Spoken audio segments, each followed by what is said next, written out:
오늘 설교 제목은 세겜의 사건이라고 정해봤습니다. 여러분, 지난 시간에 저희들이 나눈 이야기들을 기억을 하실 겁니다. 야복 강가에서 처절하게 하나님과 씨름을 했던 야곱, 그 야곱에게 하나님께서 새로운 이름을 주셨습니다. 이스라엘.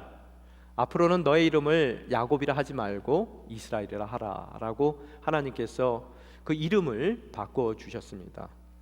그렇지만 그의 33장에서의 그의 삶을 돌이켜 봤을 때 너무나 많은 경우에 새로운 피조물로서 이스라엘의 삶을 살아야 됨에도 불구하고 그가 옛사람 야곱의 모습 가운데 그 인생을 살아가는 그런 이 야곱의 모습들, 더 많은 이스라엘보다 더 많은 야곱의 모습들을 우리들이 지켜볼 수가 있습니다. 그래서 지난 시간에 말씀드린 성경의 이야기를 통해서 우리의 삶 또한 시계추와 같이 옛사람이 새사람으로 거듭났음에도 불구하고 이제는 새로운 피조물로서의 삶을 살아야 됨에도 불구하고 때에 따라 우리는 야곱의 삶을 살기도 하고 또 옛사람의 그 성품대로 속이는 자로서의 삶을 살기도 하고 또 잠시 돌이켜서 또 이스라엘 백성으로서 이스라엘로서 하나님의 약속의 대상으로서 새로운 피조물로서 하나님이 원하는 삶도 간혹 살아드리는 왔다 갔다 하는 시계추가 움직이는 것 같이 정말 이스라엘로서 온전히 살지 못하고 자꾸 옛사람의 성품에 따라서 살고 있는 야곱의 모습, 그 모습을 통해서 우리의 삶 또한 동일하게 흔들리고 왔다 갔다 하는 삶을 살고 있음을 지난 시간에 나눴습니다. 이 야곱이 이스라엘이 됐다면 하나님께서 베델로 행하라라고 말씀하셨을 때 당연히 그가 인생을 20년을 통해서 두려워했던 에서를 대면했을 때 하나님께서 그를 보호하실 거라는 것에 대한 신념이 있어야 됨에도 불구하고 야곱의 모습 가운데서 에서를 대면하기 위하여 걸어나가는 그의 발걸음 가운데 무너질 수밖에 없고 두려움에 쌓여 흐트러질 수밖에 없는 그의 야곱의 모습을 우리들이 발견하게 되더라는 거예요. 그렇지만 지난 시간의 이야기를 통해서 우리가 깨닫는 것이 20년 동안 쓸데없는 고민을 했던 것이고 또한 야복 강가서부터 하나님께 씨름을 할 정도의 두려움 가운데 쌓였던 그 모든 두려움이 부질없는 두려움이었다는 것을 저희들이 깨닫게 되더라는 거예요. 하나님께서 불러주시면 하나님께서 우리보다 앞서 우리의 길을 예비하시고 우리가 대면해야 될 에서의 마음까지도 돌려놓으셔서 어떻다고요? 너무 사랑스러운 형제의 화해를 예비하시는 분이 바로 하나님이시라는 것을 우리들이 깨닫게 되더라는 거예요. 지나보면 헛된 두려움입니다. 지나보면 왜 우리가 더 담대히 이스라엘로서 하나님을 의지하지 못했을까? 왜 그 20년이란 세월을 그렇듯 두려움 가운데서 형을 무서워하며 정말 밤에 형 꿈만 꾸면은 아침에 식은땀이 날 정도의 그런 불안한 삶을 살았을까라고 돌이켜보면 믿음이 없는 것이 인생을 크게 낭비하는 그런 삶의 방식이구나라는 것을 여러분이 깨닫게 되더라는 거예요. 오늘 걱정할 일이 많습니까?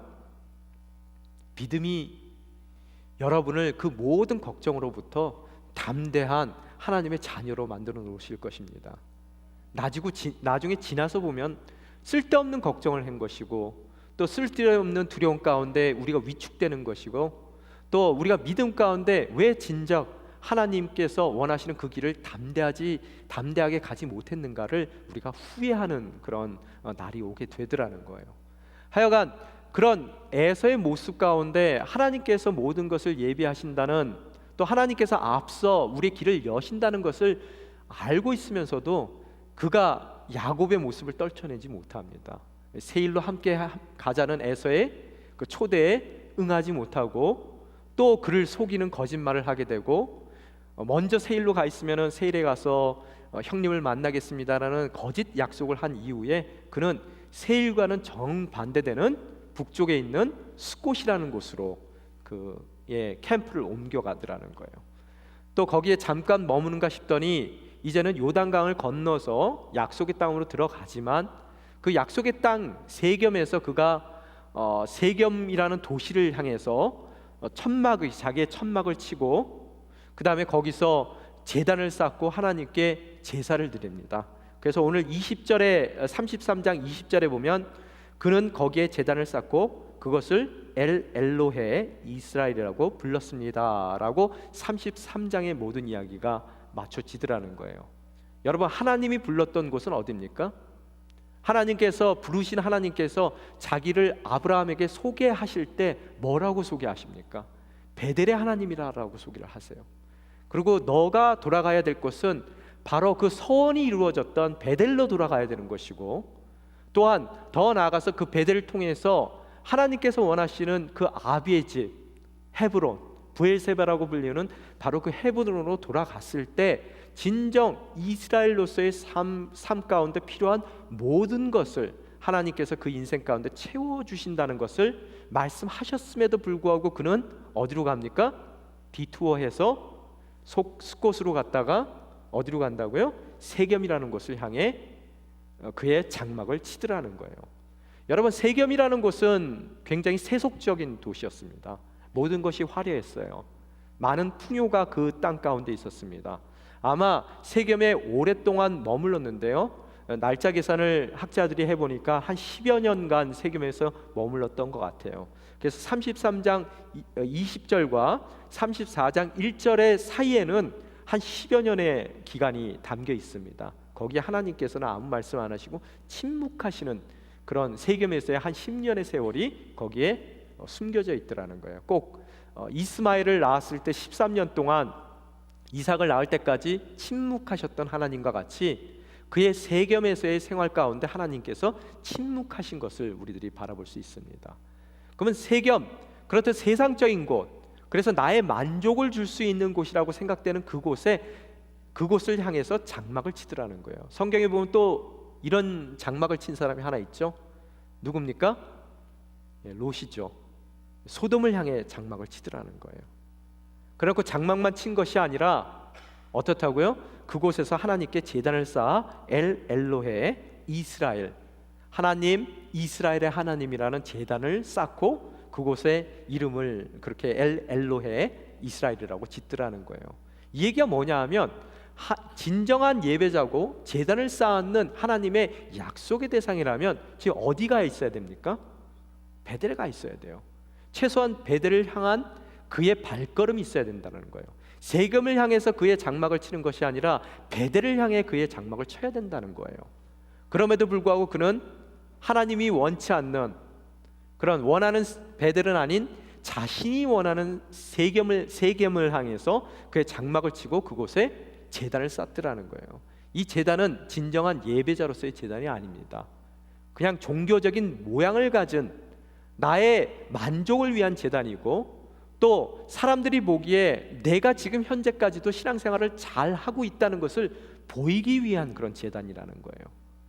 교회에 보면은 너무나 많은 이 성도님들 가운데에서 있어야 될 베델에 계시지 않고, 또 그곳에서 서원했던 그 모든 서원의 내용들을 진정한 예배자로 하나님 앞에 제단을 쌓아드리는 그런 인생이 아닌 야곱에 들어와서 자기가 원하는 세겜을 향해 자기의 장막을 치고 그곳에서 남들을 보이기 위한 그런 제단을 쌓는 많은 경우를 바라볼 수 있게 되더라는 거예요. 교회에 많은 봉사를 합니다. 또 임직을 받았습니다. 또 교회에서 없어서는 안 될 존재로 내 삶을 잘 포장해 나가요. 그렇지만 그 삶 가운데는 베델을 향한 마음이 없고요, 세겜을 향하고 있고요, 또한 그 삶의 태도 가운데서는 내가 원하는, 하나님이 원하는 것보다 내가 원하는 것을 향해 나아가려는 나의 의지, 야곱의 의지가 그 삶 가운데 가득 담겨 있더라는 거예요. 여러분, 예배를 회복하십시오. 아무리 여러분이 교회에 많은 봉사를 한다 하더라도 여러분 삶 가운데 공예배를 등한시하고 여러분이 교회 봉사를 열심히 한다는 얘기는 꼭 야곱이 이 세겜을 향해 장막을 치고 그 자리에서 엘로헤 이스라엘이라는 제단을 쌓는 것과 동일한 모습인 것을 여러분이 깨달으실 수 있어야 되더라는 거예요. 공예배를 드리는 이유가 뭡니까? 하나님이 원하시는 베델로스에 향한 나의 장막을 쳐나가고 그 베델 땅 가운데 도착했을 때 하나님께 영광을 돌리기 위한 그분의 자녀된 태도를 지녀나가기 위하여 나의 삶 가운데 나의 모든 움직이는 발걸음 가운데 진정한 예배자로 나아가기 위해서 여러분이 공적인 예배를 드리는 거라는 거예요. 여러분, 예배드리지 않는 그런 여러분의 제단 엘 엘로헤 이스라엘은 존재하지 않습니다. 하나님께서 여러분의 마음의 중심을 너무나 잘 아신다는 거예요. 목사님 오면은 시험 들어요. 얼마나 교회에 시험 드는 사람이 많은데요. 저는 목사님 때문에 시험 듭니다. 하나님하고 저의 문제예요. 또 여러분과 하나님의 문제라는 거예요. 보기 싫은 사람 있더라도 오셔서 예배 자리를 지키십시오. 그 예배를 통해서 내가 지금 나의 인생의 장막을 세겜을 향해 치는 것이 아니라, 만약의 경우 세겜을 향해 쳤더라도 그 장막을 다시 구워도 하나님이 원하시는 베델을 향해 여러분이 장막을 치고 나아가셔야 되더라는 거예요.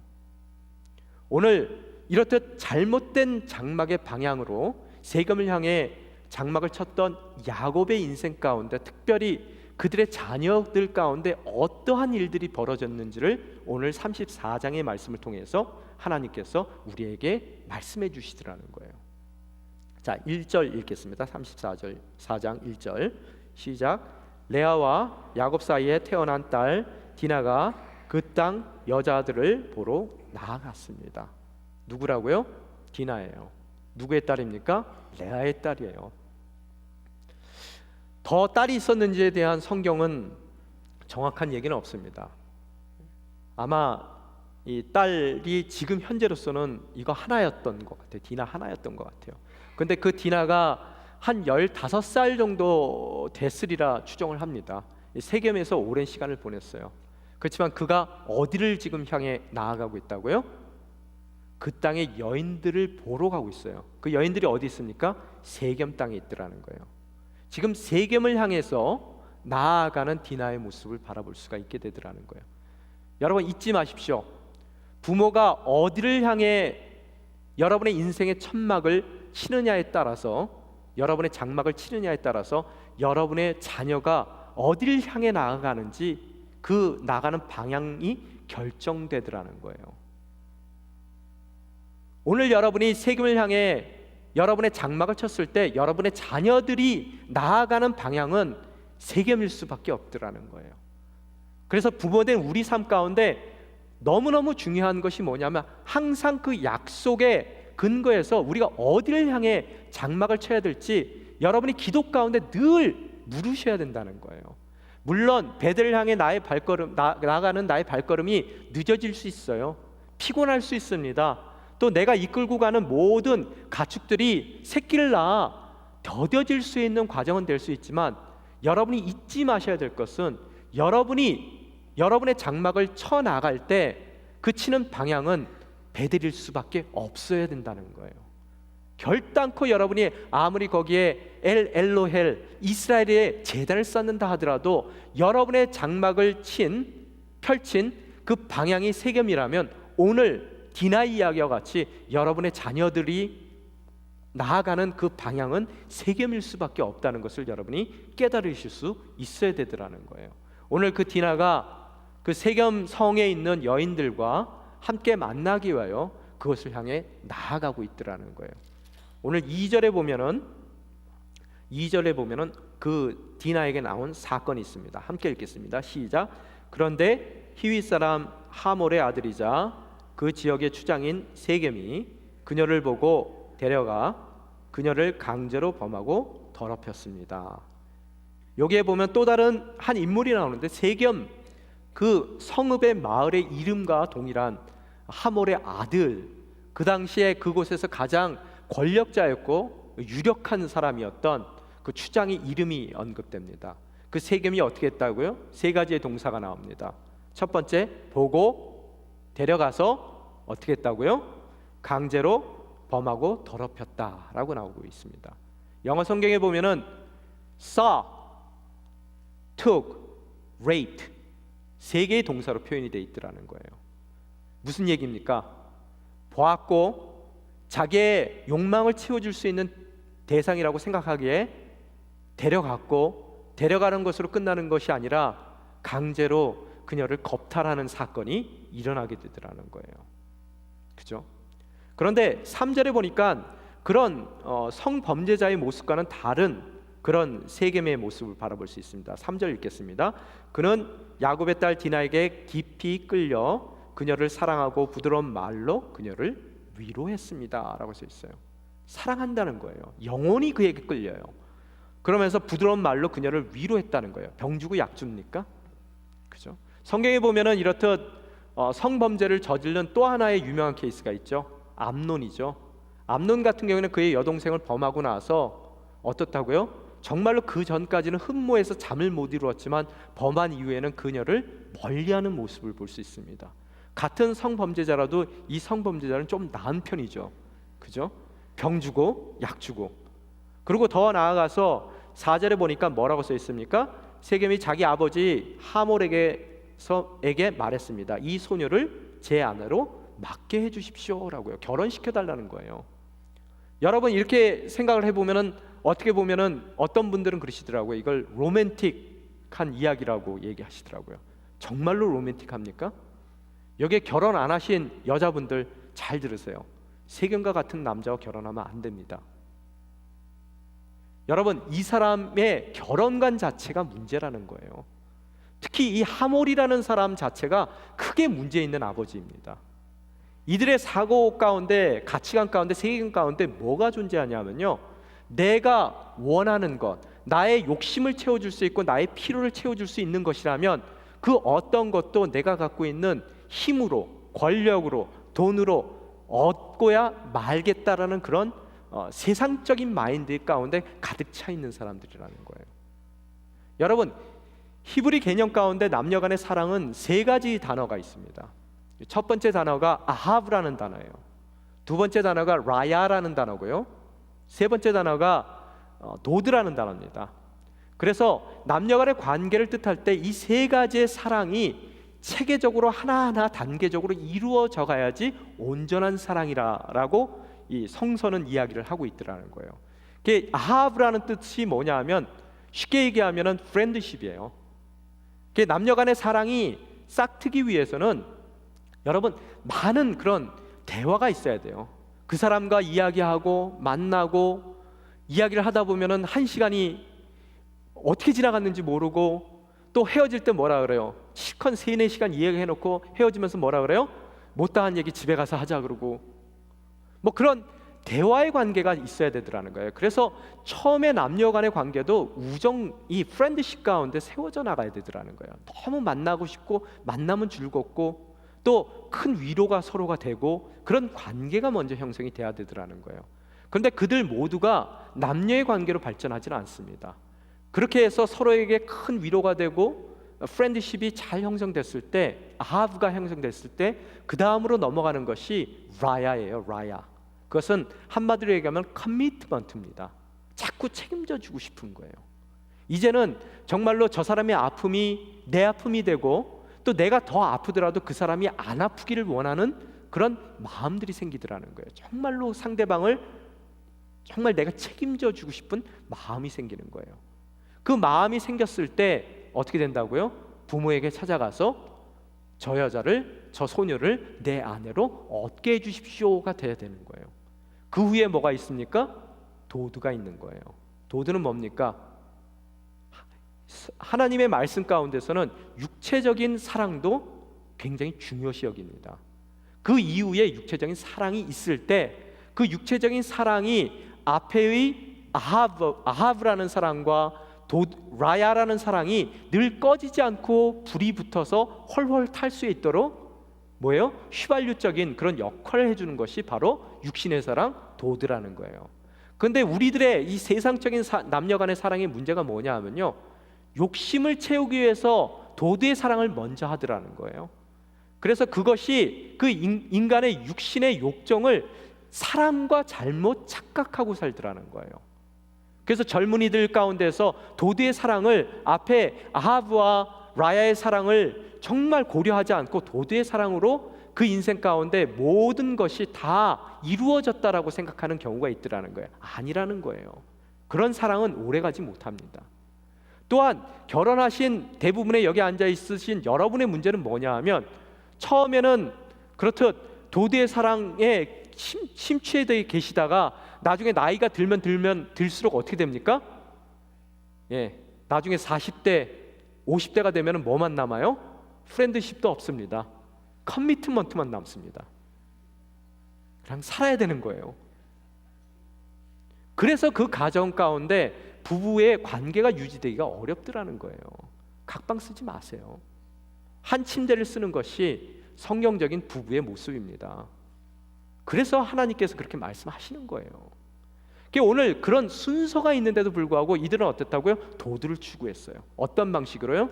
내가 내 욕심을 채우기 위해서 필요한 대상을 내가 갖고 있는 능력과 권력과 힘과 돈으로 얻을 수 있다라고 생각하는 그런 마인드가 세겜 가운데 있더라는 거예요. 모든 순서가 다 뒤바뀌어 버리더라는 거예요. 또한 그것을 바로잡지 못하는 하몰이 있습니다. 오히려 아들의 그러한 모습을 부추기는 그런 아버지의 모습을 여러분이 발견할 수 있게 되더라는 거예요.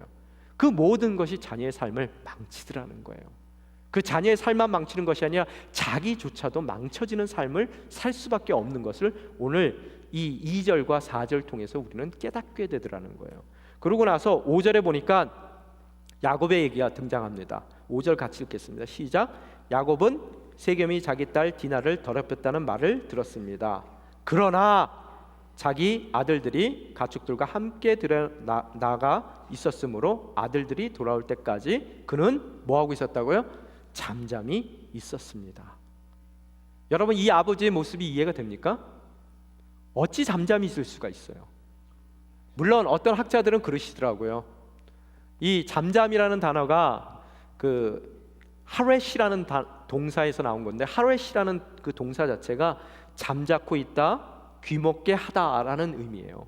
그거에 미완료형이라는 문법을 사용하게 되는데, 그 문법이 사용됐을 때 이 단어의 뜻은 뭐냐 하면, 내가 속에서는 부글부글 끓지만 내가 손으로 입을 막고 귀를 틀어막는 것으로서 나의 상태를 절제하고 있다라는 그런 잠잠함의 의미가 될 수 있다라고 이야기하는 분들도 계세요.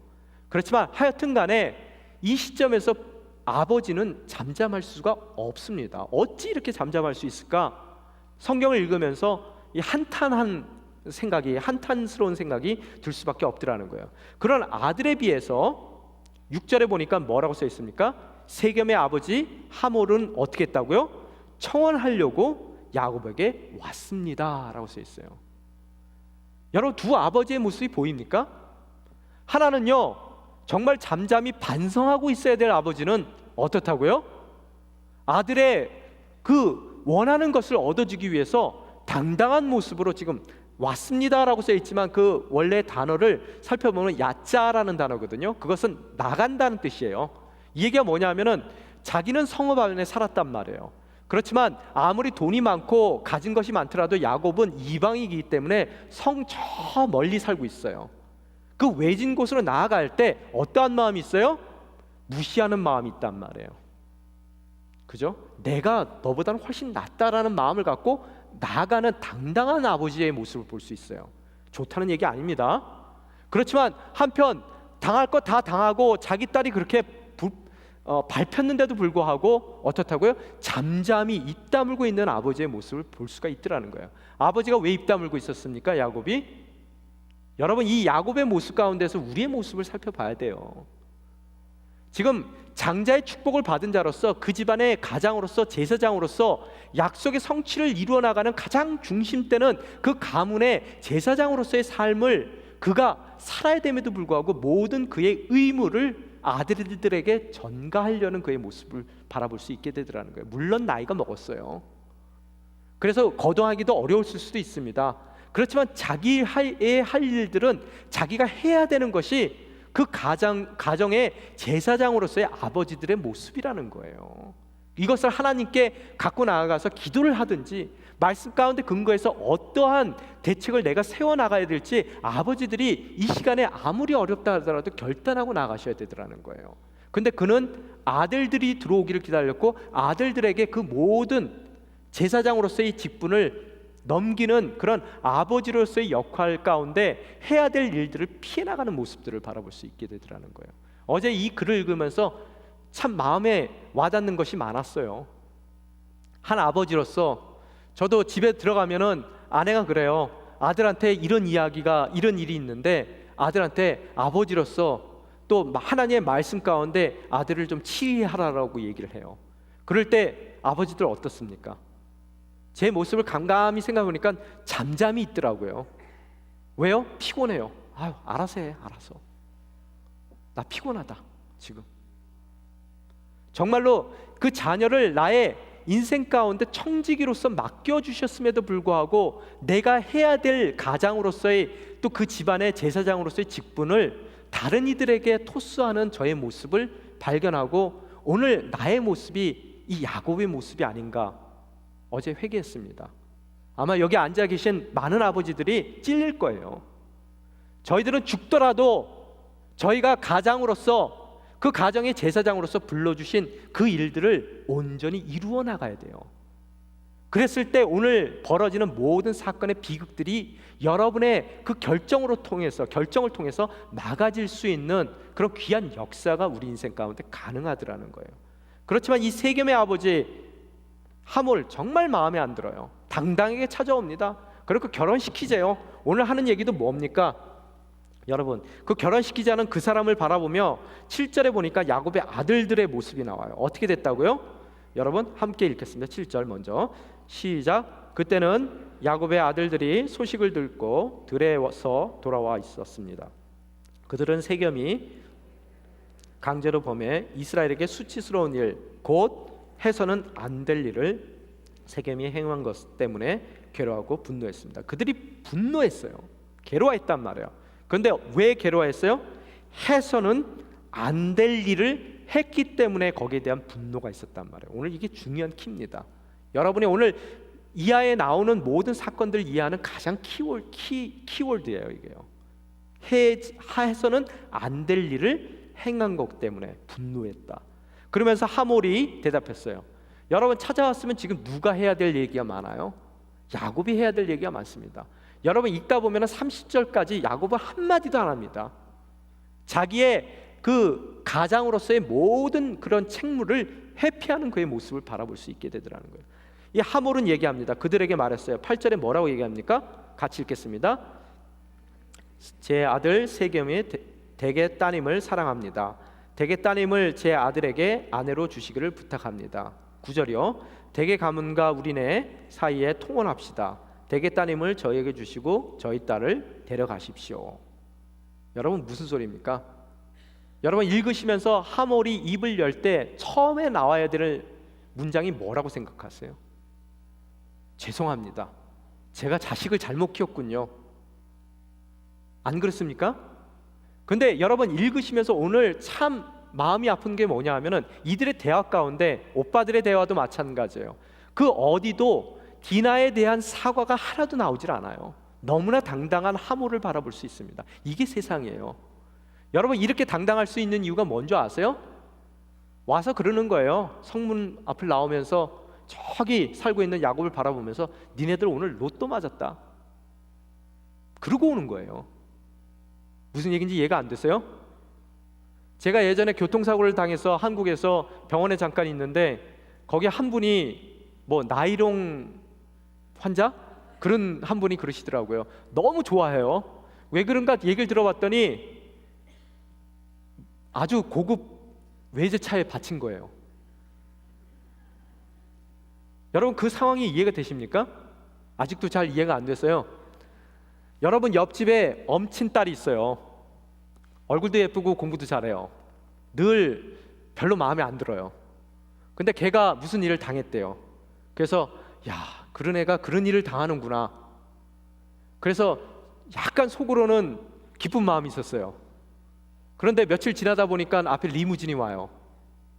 그래서 얘기를 들어보니까 그 나쁜 짓을 행한 그놈이 재벌의 아들이에요. 결혼시키재요. 자, 여러분 마음 가운데 어떤 생각이 들어요? 한번 양심적으로 생각해 보세요. 얜 밤늦게도 안 다니나? 우리 딸은 참 쟤는 재수도 좋아. 어떻게 당해도 그런 놈한테 당해? 만약에 여러분이 그런 마음이 있다면은 여러분 또한 하몰이라는 거예요. 여러분 자체가 절대로 베델을 향해 장막을 친 사람의 삶의 태도가 아니라는 것을 여러분이 발견하셔야 되더라는 거예요. 은근히 부러우세요? 또한 그쪽에서도 입장이 뭡니까? 너 오늘 로또 맞았어. 무슨 사과야? 내가 손해보는 거지. 즉 그 입장 가운데서 야곱에게 다가오는 하몰을 바라볼 수가 있게 되더라는 거예요. 절대로 결혼시키지 마세요. 안 됩니다. 안 믿는 자와 멍에를 매지 말라는 얘기가 바로 이 얘기예요. 근데 대부분의 우리 가운데 있는 사람들은요, 다 세금을 향해 장막을 치고 엘로의 이스라엘을 정말로 나의 재단으로 삼고 있기 때문에요, 자식들 결혼시킬 때 우리는 하몰과 세겜과 전혀 다른 모습 가운데서 자녀들의 결혼을 바라보는 사람이 없더라는 거예요. 똑같습니다. 믿는 자나 안 믿는 자나. 여러분, 멍에를 안 매는 게 아니라 같이 매는 게 아니라요, 여러분은 같은 멍에를 메고 있는 거예요. 여러분이 착각하고 계시는 것이죠. 바로 이게 문제라는 거예요. 세계관이 부딪히는 거예요, 이 가운데. 그러고 나서 하는 얘기가 더 나아가서 하몰이 뭐라고 얘기합니까? 통혼시키재요.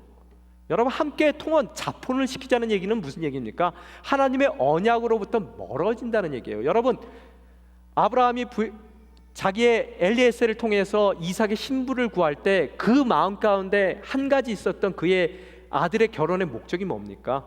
성경적인 결혼의 이유가 뭐예요? 하나님의 목적이 뭡니까? 언약의 성취예요. 그 언약의 성취를 이루기 위해서 하나님께서 허락하신 그 나의 동역자와 함께 그것을 이루어 나가는 것이 바로 이삭과 리브가의 결혼이, 바로 여러분이 성경에서 얘기하는 그 결혼관이 여러분의 결혼관이 돼야 되더라는 거예요. 그런데도 불구하고 세겜은 자기의 욕구를 충족시키는 대상을 자기의 힘으로 강제로라도 얻기 위하고, 또 그런 아들을 탓하기보다는 오히려 옆에서 스포일시키는 하몰과 같은 그런 인생이 우리 가운데는 없느냐는 것을 묻는 거예요. 여러분의 손을 가슴에 얹어놓고 내가 이들과 다른 것이 무엇인지 다시 한번 생각하셔야 된다는 거예요. 여러분이 그 고민이 없다면 여러분 결단코 여러분의 인생의 장막을 세금을 향해 친 야곱과 다를 것이 없는 인생이라는 거예요. 그러고 나서 뭐라 그래요? 통혼한다는 얘기는 그 모든 하나님의 언약을 깨겠다는 얘기예요. 그리고 10절에 보니까 뭐라고요? 우리와 함께 살재요. 그러고 나서 하는 얘기가 땅이 여러분 앞에 있으니 여기서 사십시오. 여기에서 마음대로 다니면서 땅도 얻으십시오. 또 나아가니까 세겜 같은 경우에 또 형제들에게 얘기했어요. 뭐라고요? 말만 하래요. 아무리 많은 것을 요구하더라도 내가 돈으로 다 보상해 주겠다는 거예요. 그래서 내가 당신들 마음에 들었으면 좋겠다. 오직 당신의 그 여동생을 나의 아내로 주기만 해라 라고 덤비는 이들의 모습을 바라볼 수 있습니다. 땅 주겠대요. 함께 살재요. 어떻게 생각하세요? 그 땅 주인 누굽니까? 본질적인 걸 여러분이 물으셔야 된다는 거예요. 항상 마귀들의 그 계략은 뭐냐 하면요, 땅은 야곱 거예요. 이미 하나님께서 그들에게, 야곱에게 허락하신 땅입니다. 그런데 지금 누가 주인 행세를 하고 있어요? 세겜과 하몰이 주인 행세를 하며 뭐예요? 큰 그 호의를 베푸는 것 같이 이야기를 하더라는 거예요. 여러분, 예수님이 40일 광야에서 시험 받을 때 마지막 시험이 뭐였습니까? 높은 산으로 데려가서 예수님께 뭐라 그래요? 이 영광과 이 모든 땅을 절 한 번만 하면 내가 너에게 줄게. 누구 땅이에요? 누구 영광입니까? 이미 예수님 거예요. 그럼에도 불구하고 마귀들은, 사탄의 계략은 그것이 자기 건인 양 우리에게 준다라고 다가오더라는 거예요. 여러분, 여기에 현혹될 수 있는 우리의 입장이 왜 그런 줄 아세요? 하나님이 주심에도 불구하고 문제는 뭐냐면 너무 기다려야 될 시간이 길어요. 또 그 주시는 과정이 너무너무 힘들게 주세요. 지금 세겜이 약속하고 하몰이 약속하는 건 뭡니까? 기다릴 필요 없어요. 당장 주겠다는 거예요. 또한 어렵게 나를 다듬어서 줄 필요가 없습니다. 그냥 쉽게 주겠다는 거예요. 그게 마귀의 계략이라는 거예요. 여기에 걸려드시면 안 됩니다. 그러면 그 땅 받을 수도 없고, 그뿐만 아니라 그 땅을 받더라도 그 땅이 여러분에게 복의 땅이 될 수가 없어요. 하나님께서 예비하신 때에 오랜 기다림이 있다 하더라도 하나님이 주시고자 하는 방법으로 그 땅을 받을 때 그 땅이 우리의 언약의 땅이 되는 것이고, 우리 자손 되도록 복이 될 수 있는 바로 그 약속의 땅이 될 수 있다는 것을 여러분이 잊어서는 안 된다는 거예요. 그래서 신앙생활은 뭡니까? 돌아가는 생활입니다. 신앙생활은 뭐예요? 부단히 어려운 가운데, 목마른 가운데, 괴로운 가운데 인내하는 것이 신앙생활이에요. 쉽게 모든 것을 얻게 해준다는 것은 뭡니까? 사기예요, 사기. 누가 잘하는 거예요? 야곱이 잘하던 거예요. 이제 자기 같은 사람들 만나서 똑같은 일을 또 겪고 있더라는 거예요. 그런데 침묵합니다. 어떻게 해야 될지 몰라서. 그때 아들들이 이야기합니다. 뭐라고요? 13절 보겠습니다. 뭐라고요? 야곱의 아들들은 자기 누이가 더럽혀졌기 때문에 세겜과 그 아버지 하몰에게 거짓으로 대답했습니다. 뭐라고요? 거짓으로 대답했대요. 누가요? 아들들이요. 아버지는 침묵하고 있습니다. 여러분, 누가 이렇듯 속이는 삶을 살았어요? 이제 그들 마음 가운데 복수예요. 그게 그들의 목적이에요. 그러기 위해서 어떠한 것도, 어떠한 속임도 마다치 않고 나아가겠다는 거예요. 아버지가 다 용납하고 있습니다. 다 지켜보고 있어요. 야곱 보통 머리 좋은 사람 아니거든요.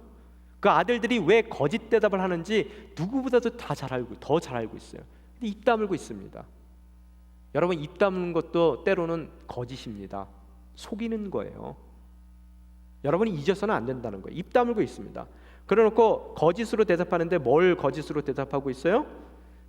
말하고 있어요. 뭐라고요? 한 가지 조건만 들어준다면은 당신들이 원하는 통원 다 하겠다는 거예요. 디나 다 주겠다는 거예요.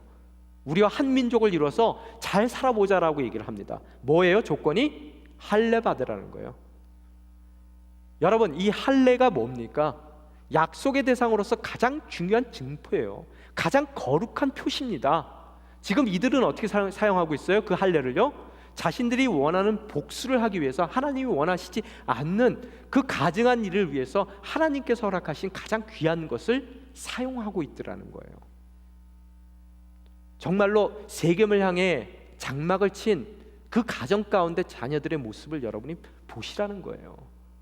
우리의 자녀의 모습이 이렇게 될 수밖에 없다는 것을 여러분 또한 오늘 말씀 가운데 깨우치셔야 된다는 거예요. 그러고 나서 어떻다고요? 그 얘기를 하니까 어떻게 했습니까? 여러분, 18절에 보니까 뭐라고요? 하몰과 그 아들 세겜은 그들의 제안을 기꺼이 받아들였습니다. 뭔지도 모르고 받아들이는 거예요. 그래놓고 어딜 갑니까? 지금 20절에 보니까 뭐라고 써 있어요? 그래서 하몰과 그 아들 세겜이 자기들 성문으로 가서 그 성의 사람들에게 말했습니다. 곧장 움직여요. 또 굉장히 바쁜 사람들입니다. 성문이라는 얘기는 뭐예요? 옛날에 이런 중요한 중대사를 나누기 위해서 모든 마을 사람들을 모아서 투표하는 곳이 성문이에요. 유권자들을 모읍니다. 지금 정치 공약이 있어요. 그래서 모으고 있어요. 그러더니 하는 얘기가 뭐예요? 21절 한번 저희들이 읽겠습니다. 시작. 이 사람들은 우리에게 우호적인 사람들입니다. 그러니 그들이 이 땅에서 살면서 자유롭게 다니게 해줍시다. 이 땅은 그들과 함께 살 만큼 충분히 넓습니다. 우리가 그들의 딸들을 우리의 아내로 삼고 우리의 딸들을 그들에게 줍시다. 여러분, 이 얘기가 무슨 얘기예요? 굉장히 정치적인 사람들이에요. 자기가 지금 왜 이 사람들을 끌어냈어요? 할례 받게 하려고 끌어냈어요. 할례 받게 하는 이유가 뭡니까? 디나를 자기 아들 세겜의 아내로 맞아들이기 위해서, 개인적인 아들의 욕망을 채우기 위해서 어떻다고요? 지금 할례 받게 하려고 사람들을 끌어모았어요. 그러면서 말의 포장은 어떻게 합니까? 그 사람들 우호적인 사람들이라는 거예요. 우리 땅 되게 넓다는 거예요. 우리가 인권 차원에서도, 인도주의적 차원에서도 그들에게 함께 살 수 있도록 해야 된다는 거예요. 여러분, 이걸 읽으면서 참 우리가 살고 있는 세균과 같은 이 세상 가운데 너무나 당연한 모습이다. 여러분, 그래서 철학자 니체는 뭐라 그래요? Hermeneutics of Suspicion이라는 그런 말을 쓰거든요. 의심의 해석학이란 말을 써요. 그가 주장하는 게 뭐냐면은 한 사람이 뭔가를 얘기했을 때 그 얘기 자체를 그 사람의 동기로 듣지 말라는 거예요. 그 이야기에 그 사람이 갖고 있는 진정한 동기가 그 안에 있으니 그것을 해석해내라고 얘기합니다. 그래서 어떤 사람이 지금 이렇듯 인도주의적 얘기를 했을 때 정말로 사람을 사랑해서 그런 인도주의적인 얘기를 하는가? 아들의 그런 열망을 채워주기 위해서 지금 자기의 이야기를 잘 포장하고 있는 것은 아닌가라는 것을 질문하라고 니체는 얘기합니다. 그래서 그 니체의 제자인 마이클 후코라는 사람도 20세기의 가장 뛰어난 철학자죠. 그 사람 또한 우리 포스트 모던 시대에서 뭘 얘기해요? 모든 것에 질문하라는 거예요. 우리가 주장하는 진리 자체도 진리를 주장하기 위함이 아니라 그 진리를 통해서 기득권을 놓고 싶지 않기 때문에 그 사람이 진리를 선포한다라고 얘기를 합니다. 그게 포스트 모던이에요. 똑같은 세겜의 모습이 우리 삶 가운데 그대로 있습니다. 없는 게 아니에요. 그러면 여러분 어떻습니까? 그 얘기를 하고 인도주의적 얘기를 하고 나서 22절에 유권자들에게 그런 얘기를 하고 22절에 뭐라고 얘기합니까? 한번 읽겠습니다. 그러나 그들이 우리와 함께 살고 한 백성이 되는 한 가지 조건이 있습니다. 그것은 그들이 할례를 받은 것처럼 우리의 모든 남자들도 다 할례를 받아야 한다는 것입니다. 라고 나와요. 할례 받자는 얘기예요. 누구에게요? 지금 모든 모인 어른들에게요. 할례 받자고 얘기하고 있어요. 그러면 이 얘기를 들었을 때 인도주의적인 차원에서 여러분이 성문에 서 있는 남자예요. 예! 할례 받읍시다. 누가 칼 있습니까? 제가 먼저 하겠습니다. 나서시겠어요? 어떻게 하시겠어요? 여러분 헌혈도 안 하시잖아요. 뭐라고 얘기합니까? 그들을 향해 23절 저희들이 읽겠습니다. 그러면 그들의 가축들과 그들의 재산과 그 밖의 모든 짐승들이 다 우리 것이 되지 않겠습니까? 바로 그거예요. 흡수하자는 거예요. 그래서 이것이 경제적인 유익을 모든 사람들에게 가져다 줄 거라는 거예요. 잠깐 아프지만 그거 잘 참으면 어떻게 된다고요? 저거 다 우리 거 된다는 거예요. 이해가 되십니까? 이것이 세겜이 움직이는 방법이에요. 거기에 가장 중심에 있는 목적이 뭡니까? 아들의 욕망을 채우기 위한 거예요. 잘못된 아버지, 잘못된 아들의 결정이란 말이에요. 그런데 그들 또한 그것을 뻔히 알면서도 자기에게 유익이 생긴다는 것을, 경제적인 유익이 생긴다는 것을 알기에 그 정도의 아픔은 감수하겠다는 거예요. 그래서 그들이 다 할례를 받습니다. 여러분 성문 앞에 나오는 사람들 뭐예요? 18세 이상 유권자들이에요. 무슨 소리입니까? 전쟁 났을 때 군대에 징집될 수 있는 모든 사람들이에요. 그 사람들이 다 할례 받습니다. 이 정도로 야곱의 집안들이 머리가 좋아요. 그죠? 참 놀랍지 않습니까? 그러고 나서 어떻게 됐다고요? 모든 사람들이 성에 24절에 보니까 그 성의 모든 남자들이 다 할례를 받았습니다. 25절에 어떤 일이 일어납니까? 3일 후 그들이 상처가 나서 어떻다고요? 아픔을 겪고 있을 때 3일째 되는 날이 가장 힘든답니다. 그 당시에 무슨 진통제도 없고 염증을 제거하는 그런 약도 없습니다. 염증 때문에 열이 나고 정말로 이 몸이 힘들 그 시간을 틈타서 어떻다고요? 야곱의 두 아들이자 디나의 오빠인 시몬과 레위가 각자 칼을 빼고 가 평온한 그 성을 습격했습니다. 평온했대요. 설마 그들이 그렇게 정말로 중요시 여기는 할례를 갖고 우리를 어떻게 하겠어? 라고 생각해서 전혀 예측하지 못했던 그런 공격이라는 거예요. 그 평온했던 성을 공격해서 어떻다고요? 모든 남자들을 다 죽여버렸습니다. 이 비극이 일어나는 거예요. 누굴 손을 통해서요? 세겜을 향해 장막을 친 우리들의 자녀들을 통해서요. 여러분이 그걸 읽으셔야 된다는 거예요. 그러고 나서 뭐라고 써 있습니까? 여러분 그 두 아들로 끝나지 않습니다. 27절 보십시오. 뭐라고 써 있습니까? 함께 읽겠습니다. 야곱의 아들들은 시체들이 있는 곳으로 가서 그 성을 약탈했습니다. 이는 그들이 자기 누이를 더럽혔기 때문이었습니다. 뭐라고요? 나머지들도 방관한 게 아니라 그 시체 더미가 쌓여있는, 피로 얼룩져 있는 성에 들어가서 있는 거 없는 거 모든 것을 다 약탈해 갖고 와요. 그 약탈하는 것 중에서는 뭐가 있어요? 여인들도 있고 아이들도, 집안에 있던 모든 것을 다 약탈해 갖고 와요. 여러분, 이 일이 어떤 일입니까? 아까 7절로 다시 돌아가서 어떻다고요? 해서는 안 될 일을 행했기 때문에 괴로웠던 그들이 어떻다고요? 그들 또한 행해서는 안 되는 일들을 그들 스스로 행하더라는 거예요. 왜요? 뭐라고 써 있습니까? 27절 다시 돌아와서 그들이 자기 누이를 더럽혔기 때문이에요. 또 여러분, 거짓말, 이 모든 거짓을 속이는 일들을 왜 했어요? 13절에 보면은 이들은 자기 누이가 더럽혀졌기 때문에 거짓으로 대답했어요. 자기 누이가 더럽혀졌기 때문에 이 모든 일을 아무런 양심의 가책을 느끼지 않고 당연한 것으로 행하더라는 거예요. 이걸 뭐라 그래요? 우리가요? 자기 합리화라고 하는 거예요. 여러분 인생 가운데 얼마나 많은 자기 합리화가 있습니까? 아, 이 정도 해도 돼. 내가 당한 게 어딘데? 아유, 무슨 소리를 하세요? 당신 당해봤어? 이 정도 당해서 요 정도 하면은 약과다. 당신 아마 나보다 더 할걸?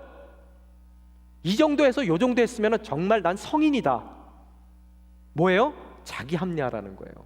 여러분, 성경에서 이야기합니다. 로마서 9장 12장에 뭐라 그래요? 19절에요. 원수 갚는 일은 우리에게 있지 않아요. 누구에게 있습니까? 하나님께 있어요.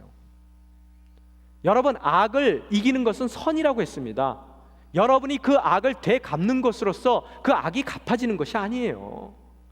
오히려 여러분은 자기 합리화 가운데 어떻다고요? 그들이 행했던 해서는 안 될 일을 여러분 또한 행하고 있더라는 거예요. 그래서 이 세상이 더 세금같이 됩니다. 오늘 하나님께서 뭐라고요? 하나님께 모든 것을 맡기고 우리는 뭐라고요? 그들이 목마를 때 마시우게 하고 그들이 배고플 때 먹게 하는 것으로서 어떻다고? 그 머리 위에 숯불을 쌓아놓는 악을 선으로 이기는 이스라엘로서의 결단을 여러분 삶 가운데 행해 나가셔야 되더라는 거예요. 그래야 자기 합리화의 함정에 빠져 행하지 않아야 될 일 가운데서 이 하지 말아야 될 일을 아무런 수치감 없이, 아무런 죄의식 없이 행했을 때 어떻다고요? 누군가가 우리의 삶을 통해서 다시 한번 괴로워하고 다시 한번 분노하게 되는 것이고, 그들 또한 우리가 자기의 누이를 더럽혔기 때문에 어떻다고요? 우리에게 속이는 일을 거침없이 하게 되는 것이고, 우리의 자녀들과 그 모든 것을 약탈하는데 그 어떠한 마음의 그 어려움 없이 그 일들을 해나가는 악순환의 연속이 일어나더라는 거예요. 이스라엘은 자기 합리화를 하지 않습니다. 그죠? 여러분 삶 가운데 오늘 그걸 꼭 심어 나가야 되겠더라는 거예요. 그래놓고 이제 그 모든 사건을 바라보고 30절에 비로소 야곱이 처음 얘기해요. 30절 한번 읽어보겠습니다. 시작. 야곱이 시므온과 레위에게 말했습니다. 너희가 나를 곤란하게 만들었구나. 이 땅의 사람들, 곧 가나안 족속과 브리스 족속들이 나를 사귈 수 없는 추한 사람이라고 여길 것이다. 나는 수도 없이 얼마 되지 않는데 만약 그들이 뭉쳐서 나를 공격하면 나와 내 집이 망하게 될 것이다. 자, 야곱의 이야기에 계속 반복되는 게 뭡니까? 여러분 인생 가운데 여러분의 대답의 가장 중앙에 계속해서 이렇듯 나 자신의 중심적인 사고 가운데서 나오는 이야기가 여러분의 입술 통해서 계속 나온다면 여러분 한번 생각해 보셔야 돼요. 난 야곱이 아닌지. 여러분, 아이가, 죄라는 영어 단어의 아이가 어디 있습니까? 맨 가운데 있어요. 여러분 삶 가운데 늘 내가 나의 삶의 중심이 됐을 때 바로 그게 죄라는 거예요. 오늘 그 죄 가운데서, 죄악 가운데 빠져있는 이 야곱이 이스라엘로 거듭났음에도 불구하고 야곱으로밖에 삶의 태도를 살 수밖에 없는, 세금을 향해 그의 인생의 장막을 쳤던 그 야곱의 이야기가 뭡니까? 아이예요. 아이. 그 가운데 그는 이기적인 두려움 가운데, 에서를 향해 갖고 있었던 그 두려움과 동일한 이기적인 두려움 가운데 빠져 벌벌 떨 수밖에 없게 되더라는 거예요. 아들들을 원망하더라는 거예요. 아들들의 대답이 뭡니까? 31절 저희들이 읽겠습니다. 시작. 그들이 대답했습니다. 그러면 그가 우리 누이를 창녀처럼 대해도 된다는 말씀입니까? 무슨 얘기예요? 자기 합리화가 철저히 돼 있는 거예요. 이거 당연한 거 아닙니까? 그냥 넘기실래요? 여러분은 어딜 향해 여러분의 인생의 장막을 쳤습니까? 베델을 향해 여러분의 장막을 쳤을 때 여러분의 자녀들은 베델을 향해 그 걸음을 옮겨갑니다.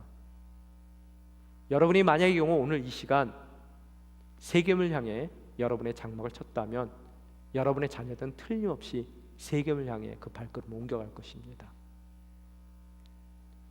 하나님께서 이스라엘로 거듭난 은혜를 우리 삶 가운데 허락해 주셨습니다. 그러나 아직까지 여러분이 이전의 야곱의 삶 가운데서 벗어나지 못한다면 그들 또한 자기 합리화 가운데 철저하게 여러분의 그 속이는 모습을 닮은 그런 자녀로서의 삶을 살아갈 것입니다. 만약 이스라엘로 그의 삶을 결단해 드렸다면 이 어려운 상황 가운데 과연 그는 어떻게 행동을 했을까요? 하나님께 무릎 꿇었을 것입니다.